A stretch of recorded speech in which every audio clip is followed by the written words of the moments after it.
Welcome. It's really, really great to have you guys with us. So what I'm going to do is just do a little bit of a preamble here, and then I'll bring you in, kind of introduce you around and so on. So I need to encourage, and I said this at the start of our last meeting, and you guys probably don't know that we just came from another meeting in Connecticut. We kind of lead two efforts. One is this mentor cooperative, and the other is an event organizer group, and we actually have a statewide entrepreneur calendar that group has co-developed and launched. So we're of course, cramming a lot of activity into a small amount of time is our goal here. So this format is totally an MVP. We've done this once before last month, and so there are some things about it that we like. We've made some tweaks. This is a new platform for us, this Blab platform, which we found actually pretty good. Yeah, I like using it. I like it. Yeah, it's nice. One of the challenges today, and this has nothing to do with Blab, is you're in the room projecting through my computer, which the speakers are fairly faint, and so the more you can speak up and turn your mic onto 11 would be really good. And we'll get you certainly get you involved. So a couple things. We're going to hard stop at 11:30, and so we'll keep a good pace here. And I think we'll really well cover this topic in that time. As I had said in our conversations and kind of emails back and forth, we got someone calling in to be on screen with us. Won't that be fun? Excellent. We're going to the Brady Bunch here. Whoops. They decided not to. Oh, come on. We want a Brady Bunch experience. All right. Soon we're going to have that. Somebody will be daring enough to come on screen. It'll go viral, I'm sure. Yeah. There's no doubt. So our topic today, and this is something we've done some surveying of the group, but the topic today is about measuring the results of mentor and mentee relationships. And I want to introduce who we have, but first I'm going to spin you around. We do have some folks in the room with us. There's some more on their way. Hello. There's no one further around. There's some folks online. And again, we'll have others joining us as we go. But what I'm going to ask is, the format is, the way we did the last meeting was I've got some questions and I've sent them to you guys that kind of to get us going. And then we'll open it up to conversation and more question. And we certainly encourage as much question Q&A as we can. But let me introduce Rachel and Andres. Do you pronounce your name Andres? Yeah, that's right.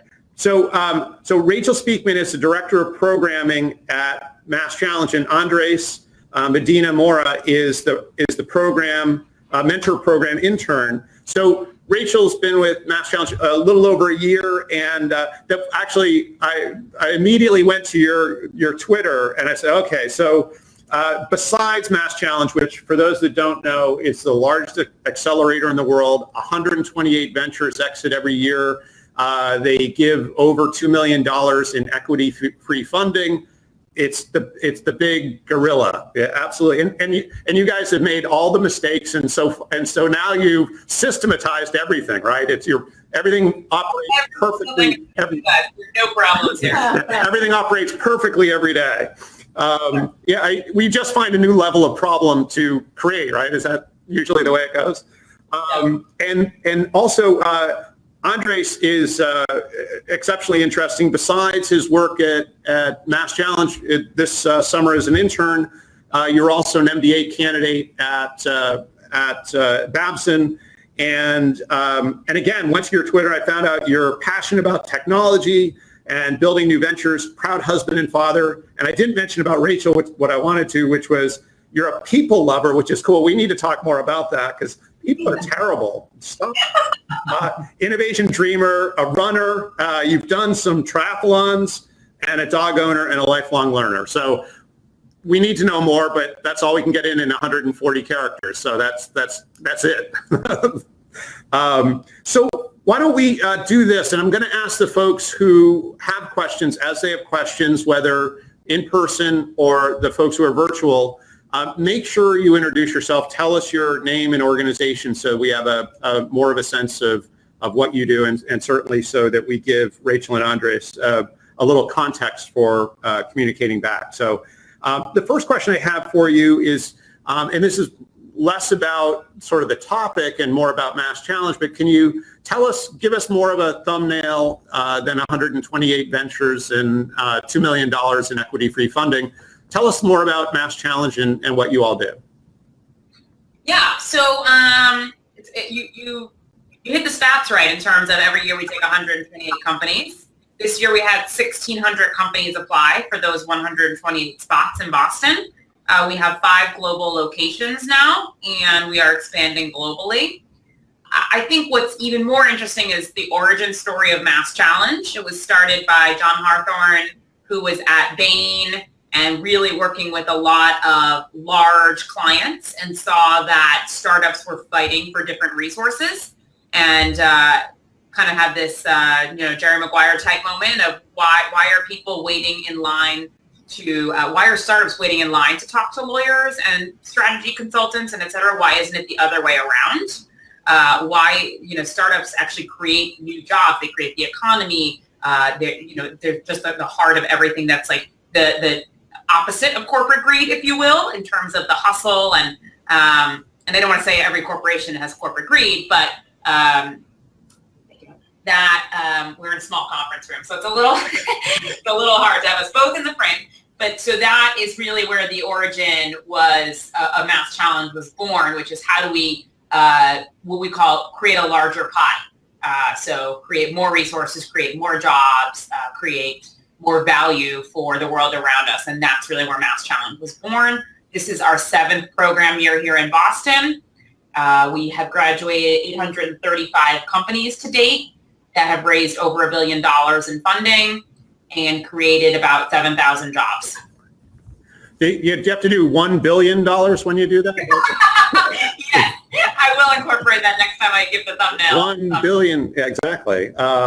That's great. So one other thing I'll say, just especially with Andres being here, is that we really do, from an accelerator standpoint, we leverage the community. So we'll talk about mentorship, we'll talk about speakers, and Andres being an intern, this year we have 26 interns and 25 staff members, so we are outnumbered, we like to say. And we really do harness that we're in Boston, we have so many universities near us, so much talent, and we're continuing to grow that internship program. That's awesome. Yeah, and you had to sort of go down to one of those lesser entrepreneur programs and get somebody from Babson, huh?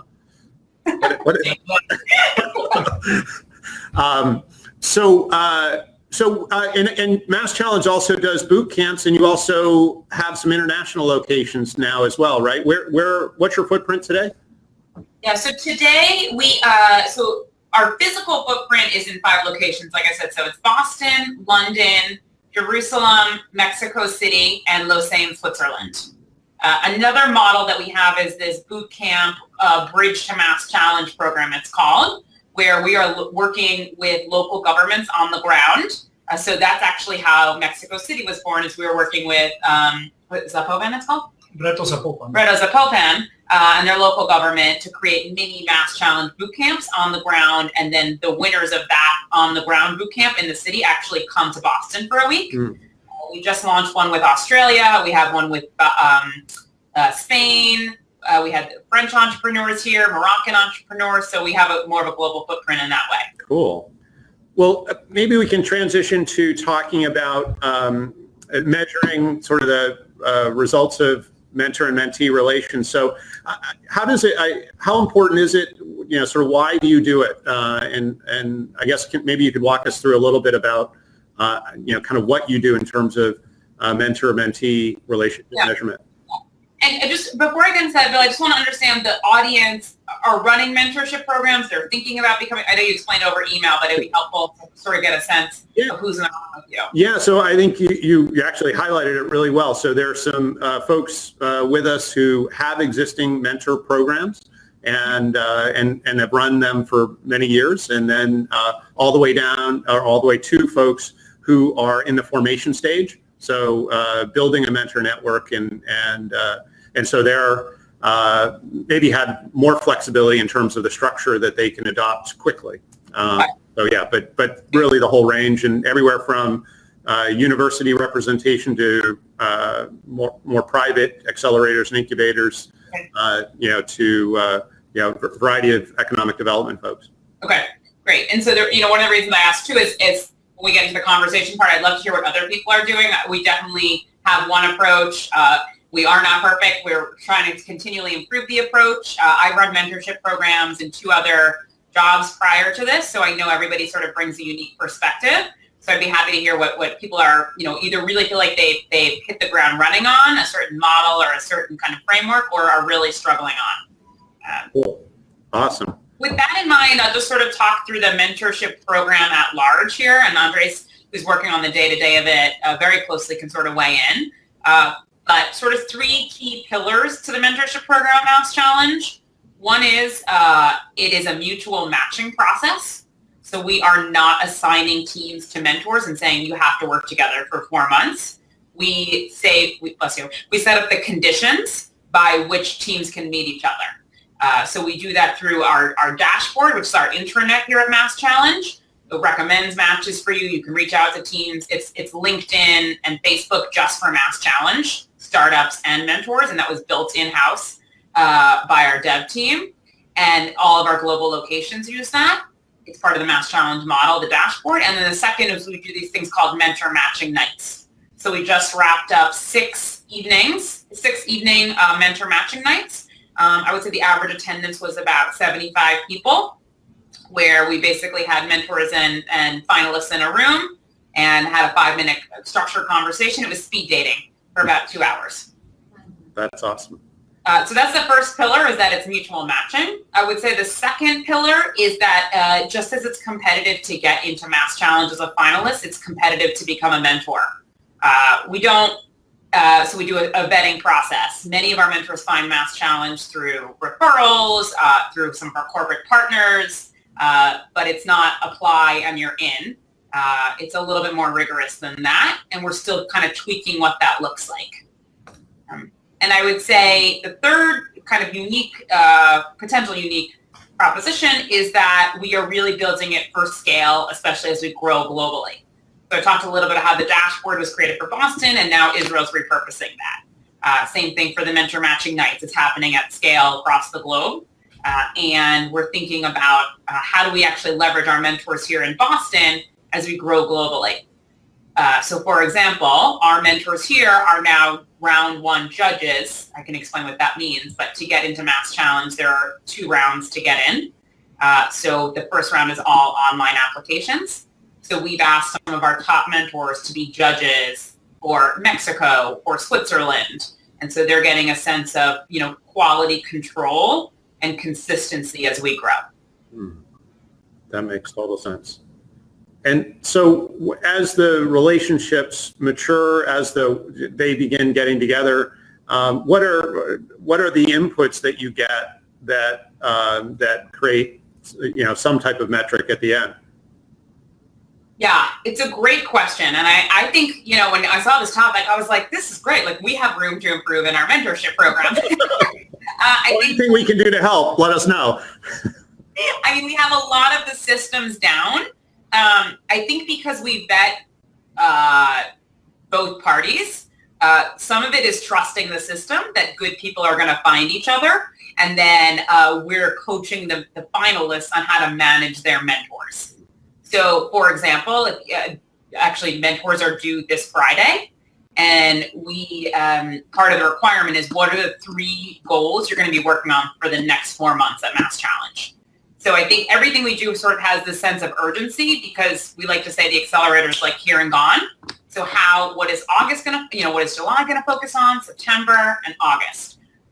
Wrong month's order, but you understand what I'm saying. I'm getting hungry. So that is, that's a little bit of that. And so we say here, we recommend 2 to 4 mentors per team. We strategically bring in alumni who've had 10 mentors to say, I had 10 mentors. It was horrible. I had 10 different opinions on every little thing. We bring in alumni who can say, I had 2 mentors and it was amazing. And so we're trying to coach teams, not just like, hear it from your mother or your father, whatever, your parents, but actually hear it from other founders who've gone through the program, successful strategies. And I would say at the very end, one of the ways, we continue we do ongoing newsletters for the mentors, for the finalists. Per each team, we do collect feedback on how the mentor experience went. Would you recommend Andres as a mentor in the future? So we have individual data on each mentor. And then and we're coaching mentors on it looked like, you were reliable or teams really appreciated your connectivity. And again, we also do a mentor orientation. So we're saying, what are the top 3 skills mentors need? And really it's accountability, some flexibility and positivity. So being a cheerleader in many ways, a realistic cheerleader, of course. But in the long term, we do a survey every 6 months with 6 months with all alumni that have gone through Mass Challenge, which is how we know how many jobs have been created, a lot of mentors become board advisory members for the teams. We've had a few mentors join teams full time as COOs or co-founders here and there. So the model is working. I think on a one-to-one basis, sometimes it can be challenging to gather that data individually about 128 teams. We do the best we can. So in the end, it sounds like if we played the movie sort of to some type of sort of annual reviewing or semi-annual reviewing, you have data that helps you understand what mentors are performing well in the eyes of your mentees. Do the mentors give any feedback in terms of what mentees or what ventures are performing well, or any transactional reporting in terms of sort of goals versus accomplishments, the milestone type things? Any of the sort of soft and hard feedback from the mentors of the mentees? Yes. So we do a mid-program and an end-of-program survey for the mentors. And part of it is who are the teams you're working with, what's your confidence level in their kind of some of the qualitative information we gather. How is this team working together? How is the founder developing? Kind of some of those soft skills. And also, how many times have you met? Has it been a realistic commitment? Has the team followed through on what they said they were going to do as a founder? So we're sort of playing like the coach for both teams to make sure that they're both kind of coming in full force to the game and utilizing one another successfully. We have room for improvement, but I think we say so for example, if you're at Mass Challenge, all the conference rooms are free. Book them with your mentor meetings. Here are some mentor best practices, but that, gathering food, setting up the meetings in advance, some of the basic things about running a committee of very high level busy people is what we cover with the finalists. But I think the mid-program and end-program survey gives us really good feedback on how our startups are doing, how engaged mentors are with the program, et cetera. So will you make, with the mid-program survey, will there be things that you do, for example, if some of the ventures, I would imagine there's a real continuum in terms of, sort of the results or the feedback that you get on each of the ventures. There may be some that are performing exceedingly high. I'm sure there are many. And then there are some that are, not leveraging the program maybe like they could or should. Are there actions that you take to sort of either amplify what's going on the good end, or maybe correct what's going on the less productive end? Yeah, I can answer that in 2 ways. So the first is we actually have one of my colleagues is a startup services manager.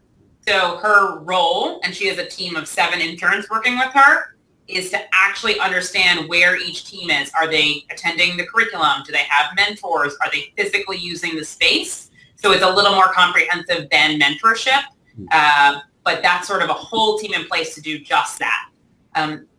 Zooming out from that, I would say there's definitely a team in place that's really thinking through what are the key resources. A lot of the teams, for example, are either early, mid, or later stage. They self-identify which stage they are, and we work with them on what are the goals that you're working on. And we really put it back on the mentors in a lot of ways. Has that team achieved the 3 goals that they said they were working on? Cool. So after this question, I'm going to kind of open it up to the floor, but are there some places where that you see maybe that you could continue to improve the system that you're now using in terms of either how you collect the data and get more and better data, or about how you sort of action what you learn from the data? Are there some, if you looked, a year out, another place where you'd like to be, maybe the 2017 cohort? Yeah. You said we only have an hour for this call, right? So. Yeah, we're down to about 40 minutes. Okay. And I'll give my 1 minute answer. And Andres has been really close to it, so I'm going to ask him to weigh in too, based on his observation in the last month or so. But having been here for a year, I think if I could top line it, I mean, some of the unique challenges. So we've toyed with this idea of having like a junior senior mentor program. So we have all these returning mentors that have done this for a while, and we have a lot of new ones that are applying, that are new to the mix. Like, how do we not become the bottleneck, and how, at the same time, how do we empower like returning mentors to actually be mentors to the new mentors? I don't think we've really cracked the code on that yet, but I think that's where the data could head, so that so last year, so we do a lot around NPS. I didn't even mention that in terms of data collection. Mm-hmm. But what's the Net Promoter Score? Would you recommend mentoring at Mass Challenge or not? And last year in the mid-program survey, we found that old returning mentors were much more likely to recommend mentoring at Mass Challenge than new mentors. So clearly the new mentors were not having as positive an experience. Yeah, there's some onboarding gap of some kind. Yeah. So one of the key decisions we made this year is we're actually, with very few exceptions, we are not enabling new mentors to apply to become part of the mentor pool during the program. Mm-hmm. We're saying, so great, Bill, that you want to be a mentor. This year, mentorship, because mentors are due this Friday. So if you join mid-August, of course you're not going to have a great experience. You're going to feel a little useless. So instead, we're do office hours. I didn't even mention office hours, but last year we had about 1,800 office hours held here at Mass Challenge, and we have about 600 people participating in office hours collectively. So that's hopefully going to bump our NPS score for new mentors up, because they're part of a cohort, they feel engaged, and they're not being added randomly. Just because maybe not everybody understands the Net Promoter Score, do you want to give kind of a quick thumbnail so people understand what that is, and because you use it actually quite a bit in your general surveying as well? Yeah. It's sort of like our guiding light, if you will. So the Net Promoter Score, and I recommend anybody who's really running programs to look into it. It's there's a little bit of research on it, but large companies, Apple, Costco, et cetera, you could survey up until the moon. But basically the real question is, would you recommend this to a friend or not? Like a restaurant, if you wouldn't recommend it, it might shut its doors. And so we ask that question, would you recommend this workshop? Would you recommend this mentor matching night? We try not to over ask it, but that's kind of the guiding part of the question. And so I think it's a 9-point scale. Basically we have a lot of our NPS for finalists is up there with Apple, Costco, some of the leading brands. So we say our accelerator's up there with some of the top brands of the US actually. And so of course we're asking the mentors, would you recommend the experience? And so we set our own internal goals to, beat our own NPS every year. And also now that we're growing globally, we have a little bit of global competition about which program's going to have the highest NPS. I'm seeing Andres is thinking Mexico City is in the near future when he's running it. Yeah. Exactly. Let me spin it around and see if there are any questions that we have here. Brenda, Joe, Ben. Hi. Yeah, Brenda, do you want to introduce yourself? Brenda Lewis, Principal of Transactions Marketing. We're a 35-year-old venture manager, launched 20 startups, primarily in the mobile space. And we are starting an enterprise tech accelerator in Stamford, which has none. In fact, Fairfield County has no tech accelerator. So one of the things that I want to come back to, you touched on, and that is the benchmarking of your mentors. You mentioned you have, I think you called her a colleague, a startup services manager. Is she benchmarking the mentors or benchmarking the teams to find out what kind of coaching they need? So I'll zoom out of that one a little bit. So Mass Challenge, we like to say, is a buffet model. we don't always say this, but like in the context of this, you can pick and choose we offer 70 curriculum sessions this summer. You can pick and choose which ones you're going to go to. You go to a TechStars, you go to another accelerator, it's required. Some of them you have to move, right, like into the physical office. So with that in mind, we want to ensure that people are physically here, taking advantage of the right resources, showing up when they say they're going to. So our startup services team, mentorship is actually one of the few requirements at Mass Challenge. And we have some data around that we present, that teams with a group of mentors, they don't necessarily have to be Mass Challenge mentors, but we need to know that there's a group advocating for them, pushing them forward, making connections, all the things that mentors do, and that's a requirement. So our startup services team is following up. Everybody has to post their mentors and 3 goals by this Friday. So Monday, Tuesday next week, if those teams don't have it posted, it's, hey, Andres, hope you had a great weekend. Don't see your mentors posted. Let me know if I can be helpful. So we are individually following up with each team. Okay. And so we actually do a weekly roundup, our startup services do. I mean, there's a whole project to it. So it's a big, it's all in Salesforce, where each team is, what each team needs. There's a lot that goes into it. But it's really, that's why she has so many people working with her, is that it's more of an account management role, that you're in charge of 7 teams. That means mentorship, that means, physical space, printer, all of that. So it almost those individuals act as sort of a concierge for their 7 ventures. Is that kind of the way? In fact, that's what the department is called. So if you have any questions as a startup here, it's concierge@masschallenge.org. Makes sense. That's cool. Yep. And so we like to say that we are the Ritz-Carlton of accelerator experience. That's the white glove service. Yeah. I think I'm joking. We have the Ritz-Carlton printed guidelines at our front desk. And I know people joke about it, but we actually do a training on what does the Ritz-Carlton do to make people feel special. Yeah. And so we treat it as such. The mint on the pillow. That's a big key. Yeah, exactly. Cool. Did that answer your question, Yes, Brenda? thank you. Cool. Joe? Rachel, Joe Weir, entrepreneur and mentor. What's the general background of your mentors? Are they successful entrepreneurs? Are they full-time business folks? Are they retired? Yeah, so we just revamped our mentorship page. We're actually revamping our website entirely, but I would recommend going to masschallenge.org/mentorship if you get a chance, because we basically have some generic profiles or generic kind of guidelines of what mentor profiles look like. But I would say it's generally sort of in 3 varieties. One is successful entrepreneur, and that doesn't mean like, it could mean you failed, it could mean you exited, it just, you were in the game, you have some skin in the game, you understand the struggle, the success, etc. I would say the second is corporate, like niche executive, so lawyers, accountants, those skills. And I would say the third, I don't want to call it like other, but there is sort of a catch-all of like university professors, a lot of academics are drawn to the experience, some service providers, so like designers kind of would fall in that category, I suppose, marketers. So those are the 3 categories. Thanks. Broadly. Gotcha. Cool. Ben, any questions that you have? No, not that come to mind. I'm mostly observing the Yeah. So. Ben is you and people observe.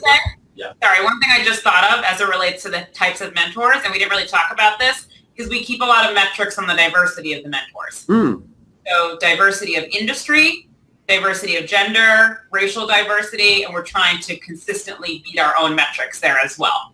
So what are your goals there? We have a lot of goals. So when you apply to Mass Challenge, you indicate what your primary industry is. So there are 5 core industries here. So there are some goals around alignment between, one high-tech team for a Mass Challenge. We have 2 mentors available for every one team. That's sort of not a hard and fast rule. Can you hear me? Yep. Okay. So there's a little bit of like symmetry in terms of we want like 2 mentors for every 1 team that's here. But again, the teams are different sizes. So high-tech is the largest. I think it's like 38%. Clean tech is 7%, just like the highest barriers to entry. That's the first one. The second thing is gender goals. I run our Women in Mass Challenge program with a few other folks, and so we've really worked on increasing the diversity of our finalists here. We had some really nice coverage last year in the Globe that we were the most female friendly or most female founded accelerator in the country, with 39% of our startups being female founders and 36% globally. So that being said, our mentor pool doesn't reflect that. I think we're at 24% female mentors, and so that's a struggle for us, and we're working on that. We're working with a few groups like She Starts here in Boston. I've actually worked with a refinery in Connecticut, so I'd recommend reaching out to them for those who know them. They came and led a few of our Women in Mass Challenge workshops, and then the third is I would say kind of racial diversity or racial background, and also age background. Like we want a mix of kind of what we call like the kind of older retired folks and those that are sort of young and hungry in the industry. Who's of that group of this sort of age diversity, who's the harder to attract? It's a really good question. I mean, I think for females, we've sort of had a classic challenge, which is like some of our top mentors have sort of like started a family and left, and or kind of haven't come back, and so we're trying to figure out what to do about that, like us and the rest of the world maybe. And I think, or a lot of corporates, I should say, and then, but I would say it generally skews, I would say, a little older. What do you think? Mm-hmm. I would say it skews a little older. I think part of that is like the flexibility in their calendar. They can drop by whenever. It's just a different model. It seems like there's one other, there are probably lots of other demographic measures, but another one would be the sort of balance between service providers and actual entrepreneurs or other skills. I would imagine you probably don't have to promote a lot for service providers. They find you sort of. How do you, and that's an assumption, how does that work in terms of your recruiting? Do you have to recruit more for entrepreneurs than you do for service providers? Yeah, so maybe you can talk about office hours. I'll talk about in-kind deals. But so we have a whole part of Kate and the startup services is we have what's called in-kind deals to Mass Challenge. And so I think we have 40 in-kind deals. You can actually look it up, Mass Challenge in-kind deals. But so, for example, all of our startups get free UPS shipping, or like at a deep discount. All of our a lot of them get like Microsoft Azure or whatever that is. So anyway, there's a lot of different services. American Airlines, you get double the points. That's our in-kind. Those are service providers. It's a little bit more transactional. I think but it's good to know that we actually, and there's a process for that. You have to apply. You actually have to host, we have these happy hours, which are hosted by our in-kind deals. So we try to structure that quite a bit. And I think you can talk a little bit about like office hours and sort of who's come in like service providers versus mentorship. Sure. So besides the mentor school, some service providers are willing to talk to the entrepreneurs in a more one-on-one basis. So they schedule 4 to 5 hours in a certain day, and they bring teams of 4 to 7 people. And they bring experts and people who execute their technology, such as the people from Amazon with their AWS, or the people from UPS. They bring someone to talk to the entrepreneurs so they can explain what they're doing, and it's easier for the entrepreneurs to understand the resources that they can get from these companies. And it's just a more intimate way to get to know the people that are participating in the program. That makes sense. Let me break for just a second. We do have some folks online, and I want to make sure they know how to ask a question and join us. So it's always best if you ask a question with your face and your own voice. So the way you're going to do that is hit the call-in command right on the middle of the screen, and you can join us online here and ask your question yourself.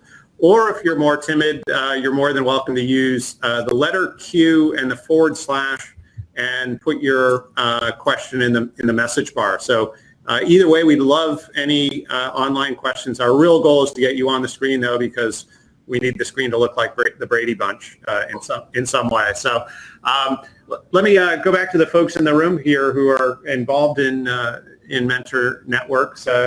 Brenda, any other questions that you have about measuring the results, or any other questions about mentorship? I'm just looking at you spoke about the process of getting founders and entrepreneurs engaged in mentoring. What is the return percentage? In other words, I would think, after 7 years, you would have a cadre of people who've gone through, especially with a large percentage of funding you've achieved, who would want to be mentors, who would, in effect, give back to the program. What is the return percentage for you? You're talking about returning mentors or alumni who've gone through Mass Challenge? Returning mentors. No, I'm sorry. In terms of your entrepreneurs who graduated, how many come back to do mentoring? Yes, alumni. Alumni, I guess, yes. I will say we have a very high return rate for mentors. I would think. And just answer that first part of the question that you didn't ask, but I'll answer anyway, which is that we do have a very high percentage of returning mentors, and we try to keep our mentor pool at around 300 to 350. So we have to ensure that we're also leaving room for, the 15 or so that are applying almost weekly to be a mentor at Mass Challenge. Yeah. So to answer your alumni question, that is a new department that's sort of being born at Mass Challenge right now, which is now we do have 7 years of alumni. And so we are starting kind of the seeds of an alumni program. So for example, we just put together a global alumni council so that we can incorporate alumni more strategically as we grow. Here in Boston, we do have alumni that come in as mentors or that have applied to be mentors. I would say it's pretty small overall. Most of them are still fairly focused on their business and not in the traditional kind of give back stage yet. So how we engage alumni is they speak on panels, they attend our happy hours, they showcase at a lot of our events. So we'll bring them in to talk about their mentor experience, where their company is now, co-working spaces, just sort of where they are now. We have a whole week at the end of the program called Life After Mass Challenge, and we bring alumni in to talk about other accelerators they went on to, companies that folded, companies that were acquired, and so we try to seed that in throughout the summer. That doesn't feel like Mass Challenge ends and you're like, now what? Good, thanks. That makes sense. Cool. So, Joe? Rachel, I have another question. So when companies graduate from Mass Challenge and, they're moving forward, do they still interact over time with their mentors? Do they ever sort of come out of the blocks, they're doing great, and a year or two or three down the road, they're stumbling? Do they come back to access mentors? What's sort of the follow-on there? Yeah, great question. And again, I think this is so the answer to that is when you apply to be a mentor at Mass Challenge or you sign on to be a mentor, it is a 4-month commitment. And we say that. It's all volunteer. I sort of softly say, if we find out that there's been any questionable volunteering or charging for an hour of time, we do have a strike system in place. I don't say those words, but I'm sort of saying it to you. We have had a few situations where mentors have been we found out they've been trying to charge startups. So that's, I come from an education background, and that's kind of a zero tolerance for us. All mentors have to sign a mentor commitment agreement that this is volunteer. So I'm sort of expanding on your question a little bit. But it is a 4-month commitment. We say it's 1 hour every other week per team mentored. And beyond the 4 months, it is up to the team and the mentor on what they want their relationship to be. So, of course, the classic example is you have a lawyer. They're not going to write your legal documents for you for free. That's just not how lawyers make money, right? And instead, they're going to give you generic legal advice, connect you with people who might have been their clients, et cetera, and then they'll likely do your legal documents, or assuming it's going well, at the end of it, or later on, and they'll sort of become lawyers of companies long term. That's just one example. I think some people are still in touch with their mentors frequently. We don't have any of the teams sign an NDA, by the way, or we don't require an NDA, is something we like to say. We leave it up to the teams and the mentors to sign an NDA. Okay, so follow up though. So 2 or 3 years out, the company was doing well, all of a sudden it's gotten a bubble challenge that comes up, do they ever come back through you to connect to new mentors rather? I think we could do more of that, honestly. So they still have access to the dashboard. We kind of equate it to, it's sort of like, do you reach out back to your college alumni when you're 5 years out of college? I mean, you do, but you're sort of at a different point in your life, right, or your business. So I would say a lot of people use Mass Challenge as a launch pad and the starting place.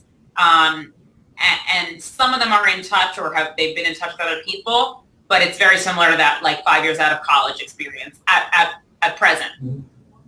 And again, like I said, we're sort of trying to develop this alumni program where ongoing mentorship might be part of that program. And one last question. Yeah. Over time, how much do you track the ventures coming out of, Mass Challenge? Do you every 6 months, 12 months, every couple of years, or? So every 6 months, we send out a survey to any company that's been part of Mass Challenge. And you do an annual report as well, right? That where you share that basically where all the alumni are as an aggregate. Yep, exactly. So I think it's masschallenge.org / like annual report or impact report, we call it. But yeah, so we take all of that data and we publish it both as like, real-time blogs, real-time feedback. We have a marketing team that's doing stories like where startups are now, how they got there. A lot of story collection, I would say, and story aggregation. And then from there, we do a once-a-year annual report. Cool. Awesome. Any other questions at all? And I encourage the folks that are online as well to ask questions. We appreciate you're online, but hop in. We want to hear from you. So I feel like I'm running a radio show. You are. Not very well, but I'm running a radio show. We need sponsors, I think. Any other questions? Oh, Brenda has a question. Excellent. Rachel, I just want to follow up. I may have misheard this. Are you saying your mentors must agree to 1 hour every other week for the cohort session? Yeah, I can actually send you, if Bill, if it would be helpful, I'd be happy to send you our mentor onboarding deck after this. Oh, that'd be great. Thank you. You can see how we explain it to them. And how long is your session? Is it a year? Is it 6 months? Is it 3 months? It's a 4-month program. 4 months, thank you. Yeah, so just so that everybody hears, you had said that the mentors are only obligating, when they sign their mentor commitment agreement, they're only obligating for the 4-month cohort. Is that correct? Yeah, so it's a very finite Yep. thing. Now, do you have, you had mentioned at one point, we're going a little off our topic of measuring results, but you had mentioned at one point that you're thinking of or already have maybe levels of mentors. Now, is there a program mentor and then a casual mentor? In other words, I'm committing for the 4 months, an hour every other week. And then are there mentors that maybe can't make that time commitment, but are, whether they're industry experts or whatnot, that have a unique skill that are available maybe for a cup of coffee on a sporadic basis? Do you just have one flavor, or is there maybe another level of mentor as well? So we have many flavors. Got it. Mentorship and office hours are sort of two of the flavors here. Yep. So let's take, for example, Andres, and I said this during the mentor matching nights, but Andres is a mentor, or we have said he's one of the 2016 committed mentors. Mm-hmm. He's in our dashboard, startups come up for him. For one reason or another, he doesn't match with the team. Like the timing doesn't work out or the skills or whatever. He can still host office hours all summer long. And let's say it's mid-August and Andres applies, that's when we say mentorship, this year has passed, the mentorship has actually passed. However, do office hours. And those people who do office hours can join the team as like an informal mentor or beyond Mass Challenge, just for the sake of kind of our program with mentors due July 15th. That's sort of how we keep it consistent.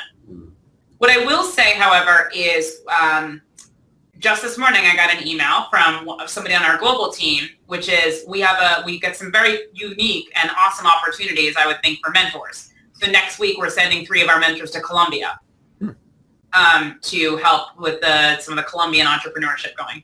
So just this morning, I got an email that said, which of our top mentors would want to go to Australia for 3 weeks next year? Yeah, you could sell those opportunities. Yeah.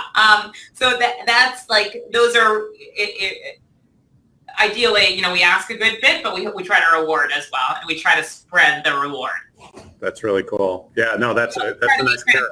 We try to be like thoughtfully transparent, so we don't want to say, Andres, you were top. It's like a nuanced kind of thing, who we invite, how we invite them, etc. Right. So, going back to the topic of measuring the relationships and sort of the outcomes, is there, when you look at measuring mentor-mentee relations, if you had to sort of give us one takeaway of, how to do it effectively, either, from the data collection standpoint, and just as a bit of background, last month we had the head of mentor programs for the Nashville Entrepreneur Center, and they have a very rigorous, each meeting has essentially an obligation for the mentor and mentee in terms of communicating results, benchmarks, all that kind of stuff. And I guess, is there one thing you'd like to leave us with from a standpoint either of that sort of data collection, or in terms of how do you best utilize that data to affect the best, strongest program possible? Yeah, well, I'll start with saying I think we have areas for improvement. I mean, everybody does. So I think last year at the end of mentorship, I put together a 40-slide deck of all of our areas for improvement. And I think, Andres has seen it. I mean, putting together the ideas and executing are two different things. Right, exactly. So part of it is like being more proactive instead of being reactive about mentorship. I mean, there's some like baseline level things. For example, we could do a mentor breakfast every other week to talk about best practices. There's a lot we can do. And at the same time, there's, in aggregate about 500 people, 400 people. So you have to sort of figure out what's going to be most effective for this group of people.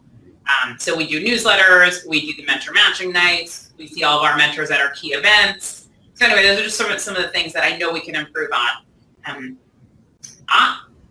For me, and maybe Andres can answer this as kind of a new perspective in the program, I think having longitudinal data has been one of the most successful pieces of the puzzle for us. So I was here a year ago, I joined a year ago, and I could say, where are the top mentors? How long have they been involved? And then all of a sudden the transfer of knowledge was just there like that. Other places I've worked at, it's like the new person is creating the mentor program from scratch. And so as much as you can build it for scale and for long term, and assume that you're not going to be in the role a year from now, how is the next person going to pick up and go is sort of what I would say is, and that's how we've been able to grow globally. Mm-hmm. It's because we're like, here's mentorship in a box. And of course it's different depending on the people that are there, but here's how you recruit them. Here's the global application. Here's the global process for vetting them. And so we have sort of these systems in place that we can scale. Got it. But yeah, it's your data feedback. So it's the dashboard is a very powerful tool for us because we have all the information from the mentors there, and we use that to help the entrepreneurs find the people that might have the skills they need to get to the next milestone. So it's not just having to look at the profile at LinkedIn, is having the opportunity to see a set of people with a certain skill that will be a potential mentor. So it is, as I said, a very powerful tool to have the dashboard on board. And then these guys are just surfing it, and sometimes they find a person who might not be an expert in an industry, but has been executing something very similar to the skills that they need. And this is how they find these people who are helping them to get to the next level. So actually just one last question. That was really helpful, Andreas, sort of that's the ability to sort of comb information. And it makes me think that, so you have right now you've got a fair amount of data in terms of the years of ventures that have successfully exited Mass Challenge. You also know the mentors that they've worked with, and so each, sort of there's a real, I would imagine, a real scale of those ventures. Some that didn't make it past year one, and others that have gone to multiple rounds of funding and are hiring like crazy and so on. Do you relate the mentors that they worked with, and essentially I understand the net promoter scores in terms of the mentee's favorability of the mentor, but do you actually also relate the results that the companies had to the mentors that they've had? So in other words, if Joe, the mentor, has had 5. Joe is one of our top mentors. That's funny. And Joe's in the room, and he's a mentor, which is it's crazy the way this works. So there's a Joe in every room, but not like you, Joe. Do you relate the sort of success that the ventures have had? So in other words, that you have a mentor list based on venture results, and are there matches done that way, or do you use that data in some way? Okay, so hopefully you can tell at this point that we're a very results-driven organization. Like, what is the NPS? Would we bring that speaker in again? Everything's about efficiency, and what's the agenda for that 10-minute meeting? I mean, it's just sort of the culture of Mass Challenge. Yep. By the way, before I answer this, I would also suggest people on the call, if you haven't been to accelerate.masschallenge.org/expert, you can see the experience of applying to be a mentor at Mass Challenge. So Bill, I can send you a few links after this that we covered. That'd be great. Just a few quick hits, and people can sort of see the simulated experience. And Andres was talking about this thing called functional expertise, where people have to fill in, like, they have SaaS for 5 years or whatever the case is. You can get very specific about your skills. So last year, so data is very important to us, as I was sharing. Results are very important. And John Harthorne and the founding team members came from Bain, which is very data-driven as a consulting agency, right? That's their bread and butter. Sure. And we have been working on sort of actually like a good bit of statistical analysis in terms of how do we make sure that the judges' scores are aggregated thoughtfully. So for example, returning mentors versus new judges have different weights on their score. There's a lot of math that actually goes into Mass Challenge. And I think it was 2 years ago, we partnered with a PhD student at MIT. He approached us and used Mass Challenge as part of his capstone, his dissertation. And we're still actually about to publish that data. There were some very interesting findings about the correlation between mentors and teams. So for example, the closer your mentor physically is to Mass Challenge, the more time you spent with them, the more successful your team was at raising funds 6, 8, 12 months out. Wow. And so with that in mind, we don't go recruiting mentors in New York City. We try to say, I'm not saying we don't say no to the burbs, or we have a mentor here and there in New York City, or we have several in Connecticut actually, but we say part of it is physically being here. It's a little bit different than the Skype. It's like you're building a relationship. So we sort of refocused efforts on like what's going on in Boston. Luckily, we're like a mile from, we're like in downtown Boston. So that's one example. The second is having a diverse set of mentors really helps you. So instead of you saying, I need all marketing mentors, we really encourage teams to diversify their needs.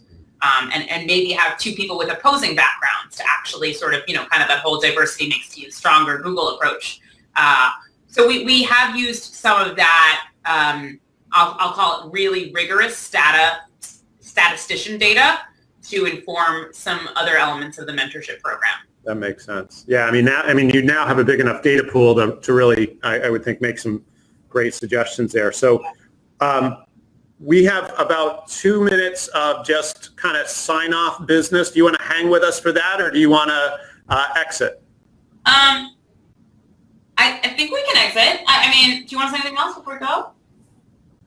Yes. On November 2nd, we have our award ceremony. Yeah. It's a very cool event that you get to see how entrepreneurs are graduating from the program and get to meet a lot of the mentors and the partners. The partnership and the sponsors that work with Mass Challenge. So I really encourage you guys to. Is it at the Expo Center again? It is. Yeah, it's our big, it's our big 2,000 person. We give out the award ceremony. It's what we call the Oscar of startups. Yes, I've been there, and for those that haven't, it's a hoot. Everybody does a demo at the event, or most of the ventures do a demo, and then there are some. 26 do, yeah. Yeah, and then there's some highlight pitches that go on, and there's always some people of note for sure in the room, so it's a lot of fun. Yeah, I think that actually is important. I don't know if people understand the model, but when you get in Mass Challenge, you are still pitching to win the $1 million, which is split between 20 of the teams, 26 of the teams.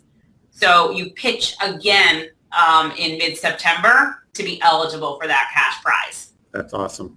So anyway, I just thought it was good to sort of understand the full cycle of how competitive, and friendly we try to be. But no, thanks for that. Sure, it's friendly, right? I'll send some follow-up resources, some links that we talked about, and let me know if I can answer any other questions. Well, thank you so much. We really appreciate you both taking the time today. Thank you, Rachel. Thank you, Andres. Let's give them a round of applause. There's applause happening over here, and we can hear it. It's all crazy. They just want to go for lobster rolls. All right. We know how this goes. Thank you so much for joining us. Yeah. Thank you. Talk to you soon. Bye now. Bye. So just a couple of things, and there are probably maybe a few folks, there are a few folks still online with us. So our next meeting is August 2nd, same time at the Connecticut Innovations in Rocky Hill. We have a guest, actually two guests. They'll be from Lighthouse Labs in Richmond, Virginia, Todd Knuckles and Anik Horn. And the topic next month is going to be on, recruiting mentors. So if you have questions about recruiting mentors, this will be a really good program. They have done a great job. They're actually, for those that don't know Lighthouse Labs, they're a GAN accelerator, which is they're part of the Global Accelerator Network, which is kind of like the Good Housekeeping seal of approval for accelerators. And GAN's a very powerful worldwide network of accelerators. The other thing is we do have a sort of an important opportunity. These meetings right now we're driving the content on based on a survey that we did, and I'm kind of taking the lead in terms of finding guests and organizing the format and whatnot. And I know there are some tweaks we can make to make this format better, to get more people in the room. And so if you would like to be a part of developing the meeting content, be part of the outreach and engagement, the thing that there are a few online, but there are some folks that said they were going to be here as well that didn't, and I know life happens, but there's certainly a gap, it seems, in terms of, at least from my mind, in terms of what people are saying they're going to be interested in and them actually showing up. So we need to solve that, because this is a volunteer effort for me, and that is not infinite. So if we want to continue this, folks need to kind of get engaged and be a part of improving the process. So if you do have interest in that, just let me know, and we'll include you. So for those that are online, thank you for joining us. We're going to sign off for now. We're sorry we can't include you in the lobster rolls, but we have literally no way to send them to you. Twitter doesn't handle lobster rolls. So thank you all. And this is recorded, so if you came in later, we'll share the link for it in the next couple of days. Thanks a bunch. Have a good day.